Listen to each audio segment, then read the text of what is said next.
Friends, कैसे हैं आप। Welcome to my YouTube channel life in study. तो आज हम देखेंगे MHI 3 का 4th यूनिट, इतिहास, विचारधारा और समाज।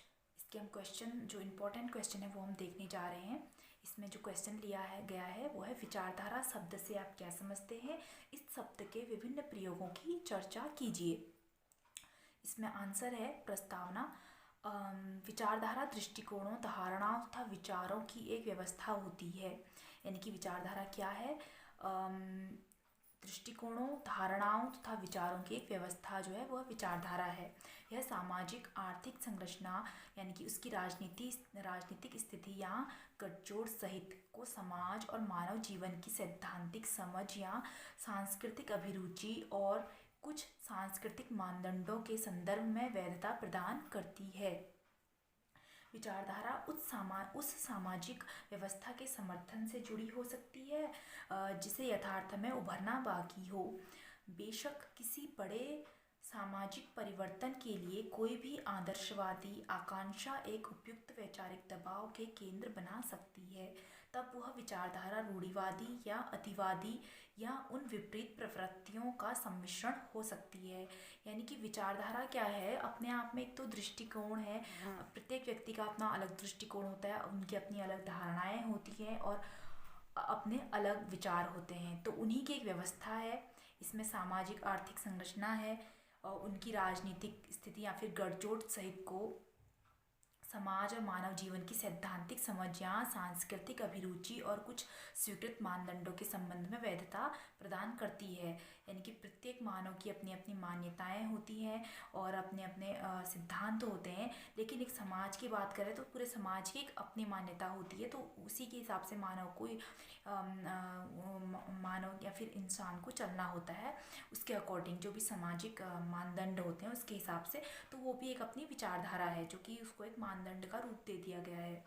इसी प्रकार यहाँ पे विचारधारा जो है सामाजिक व्यवस्था के समर्थन से जुड़ी हो सकती है। विचारधारा जो है जो भी समाज में व्यवस्थाएं होती है उनके समर्थन से भी जुड़ी हो सकती हैं। जो भी सामाजिक व्यवस्था है उसमें कोई ना कोई एक विचारधारा होती है। तो वह इसमें ये हो सकती है यहाँ पे जिसे यथार्थ में उभरना बाकी हो। यानी कि वो ये भी हो सकती है कि अभी उभरी ना हो कोई ऐसी विचारधारा उसकी जो रूढ़िवादी हो या फिर और पिछड़ी हुई हो, तो उसे उभरना बाकी हो सकता है। जैसे कि यहाँ पे कहा गया है कि वह विचारधारा रूढ़िवादी या अतिवादी या फिर उन विपरीत प्रवृत्तियों का सम्मिश्रण हो सकती है। हमेशा विचारधारा जो है इन्हीं चीज़ों पर होती है, तो रूढ़िवादी हो सकती है या फिर अतिवादी या फिर कई अलग अलग जो प्रवृत्तियाँ होती हैं उनका मिश्रण हो सकती है। हम आगे देखते हैं इसमें। इस तरह इतिहास एक ही समाज में विभिन्न विरोधी विचारधाराओं के उदाहरणों से भरा पड़ा है। अब इतिहास है, समाज में कई अलग अलग विचारधाराओं वाले व्यक्ति हैं, तो यह उनके उदाहरणों से भरा पड़ा है, जिनमें से कुछ यथास्थिति को ही बचाने में लगी रहती है। यानी कि यथास्थिति मतलब जो पहले की स्थिति है या फिर कोई रूढ़िवादी ऐसी मान्यता है उसी को बचाने में लगी रहती है, और अन्य स्थितियों की प्रचलित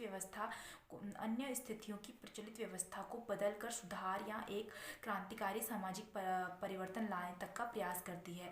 और अन्य स्थितियाँ क्या हो सकती हैं? जो कि प्रचलित व्यवस्था है या फिर कोई मान्यता है उसको बदलकर सुधार किया गया या फिर और इसके अलावा एक क्रांतिकारी सामाजिक परिवर्तन लाने तक का प्रयास करती है। मुख्य बात यह है कि विचारधाराएं इतिहास की सूक्ष्म दृष्टि अपने में रखती भी हैं, और सूक्ष्म दृष्टि यानी कि बहुत छोटी सी दृष्टि ये कह सकते हैं, जो कि हम नॉर्मल उस एक विचारधारा की जो गहराई है उसको, जो इतिहास को समझने में जो गहरी चिंतन की आवश्यकता है वो विचारधारा अपने में रखती है, ये कह सकते हैं हम।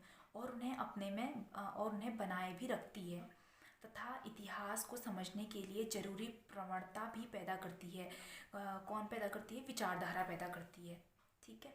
उसके बाद है विचारधारा। इनकी विचारधारा का अर्थ यहाँ कहें कि क्या है विचारधारा से तात्पर्य किसी विशेष विचारों के समूह से है। ऐसे विचार हर वर्ग के लिए अलग अलग होते हैं, जो किसी विशेष वर्ग या विभिन्न वर्गों का प्रतिनिधित्व करते हैं। किसी भी वर्ग की विचारधारा में उस वर्ग के विशेष हितों की पक्षधरता की प्रवृत्ति होती है।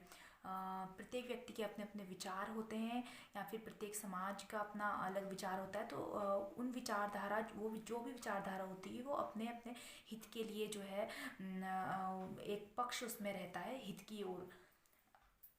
उसके बाद हम आगे बढ़ते हैं। विचारधारा शब्द के विभिन्न प्रयोगों की चर्चा कीजिए। विचारधारा शब्द है जो वो कहाँ कहाँ प्रयोग होता है वो हम आगे देखते हैं। विचारधारा शब्द का प्रयोग सर्वप्रथम फ्रांस के दार्शनिकों द्वारा मानव मस्तिष्क के दर्शन शास्त्र के अर्थ में किया गया था। अंग्रेजी में इसका अर्थ विचारों के विज्ञान से है। सामाजिक विचारकों ने अपने विश्लेषण में प्रबोधन के दर्शन को महत्वपूर्ण स्थान दिया है। प्रबोधन या फिर ज्ञानोदय प्रबोधन कह सकते हैं, जिससे कि लोगों को अपना जो एक तथ्य को ध्यान में रखते हुए उसका दर्शन हुआ, उसको हम महत्वपूर्ण स्थान दे सकते हैं। इसको हम इस तरह से भी कह सकते हैं, जैसे ज्ञानोदय प्रबोधन कहते हैं, ज्ञान होना किसी भी चीज़ का। तो ये हम महत्वपूर्ण स्थान दिया। 1789 ईस्वी में फ्रांसीसी क्रांति में दार्शनिकों की विचारधाराओं का ही महत्वपूर्ण योगदान है। नेपोलियन बोनापार्ट ने सत्तासीन होने के पश्चात इस दर्शन की काफ़ी आलोचना की। नेपोलियन ने दर्शकों के विचारों को अवास्तविक और अव्यवहारिक बताया। नेपोलियन ने दार्शनिकों के विचारों को अवास्तविक और अव्यवहारिक बताया। उनका कहना था कि दार्शनिकों ने लोगों को संप्रभुता के विषय में बताया, अंधेरे में रखा है, क्योंकि लोग इस संप्रभुता का उपयोग करने में सक्षम नहीं हैं। नेपोलियन ने प्रबोधन के सिद्धांतों को कम करके आका। वे कहते थे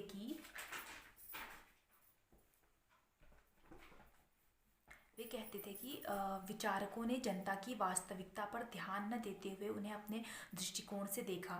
यानी कि नेपोलियन का कहना था कि विचारकों ने जनता की वास्तविकता पर ध्यान नहीं दिया और उन्हें अपने दृष्टिकोण से ही देखा। अपने प्रारंभिक लेखन में मार्क्स और एंगल्स ने हीगल के आदर्शवाद के तथ्य और पद्धति की आलोचना करते हुए विचारधारा शब्द का प्रयोग किया था। मार्क्स ने हीगल की राज्य और अधिकार संबंधी विचारधारा की आलोचना की। हीगल ने अपनी रचना इकोनॉमिक एंड फिलोसॉफिकल मैन्यूस्क्रिप्ट्स में विचारधारा शब्द का स्पष्ट उल्लेख नहीं किया है। मार्क्स ने हीगल के दर्शन को उलट दिया। इससे अनेक प्रकार की अनिश्चितताएं और बेतुके निष्कर्ष सामने आए। हीगल ने अपने दर्शन में कहा है कि ईश्वर ने ही मनुष्य का निर्माण किया है। इस विषय में मार्क्स ने धर्म का विश्लेषण करते हुए कहा है कि शोषित लोगों की आहें हृदय विहीन दुनिया का हृदय और आत्मविहीन परिस्थितियों की आत्मा है। यानी कि हीगल ने और मार्क्स ने दोनों ने अपने अलग अलग विचार यहाँ पर रखे। जहाँ पे हीगल ने अपने दर्शन में कहा कि ईश्वर ने ही मनुष्य का निर्माण किया है। इस विषय में मार्क्स ने धर्म का विश्लेषण करते हुए कहा कि शोषित लोगों की आहें हृदय विहीन दुनिया का हृदय और आत्मविहीन परिस्थितियों की आत्मा है। वह जनता की अफीम है। मार्क्स ने अपनी रचना इकोनॉमिक एंड फिलोसॉफिकल मैन्यूस्क्रिप्ट्स में दर्शन की दुनिया से अलग पूंजीवादी समाज में आर्थिक संबंधों पर अपना ध्यान केंद्रित किया है। यह रचना श्रमिक व पूंजीवादी वर्ग के बीच गहरे वर्ग संघर्ष का विश्लेषण है। साथ ही मनुष्य को बंधनों से मुक्ति के लिए मोह, माया, ईर्ष्या और लालच आदि अनेक बाधाओं पर टिप्पणी की गई है। यानी कि मनुष्यों को बंधन से मुक्ति के लिए मोह, माया और ईर्ष्या और लालच आदि अनेक बाधाओं पर टिप्पणी की गई है। मार्क्स ने विचारधारा शब्द का प्रयोग अपनी पुस्तक राजनीतिक अर्थशास्त्र theory of surplus value, Das Kapital आदि में किया है। मार्क्स ने तत्कालीन यूरोप में हो रही घटनाओं पर भी अपनी प्रतिक्रियाएं व्यक्त की हैं। A critique of Gotha programme में पूंजीवाद से समाजवाद तक की झलक अपनी इस रचना में प्रस्तुत की है। मार्क्स एक साम्यवादी समाज की कल्पना करता है जिसके पश्चात एक वर्गहीन समाज की स्थापना होगी।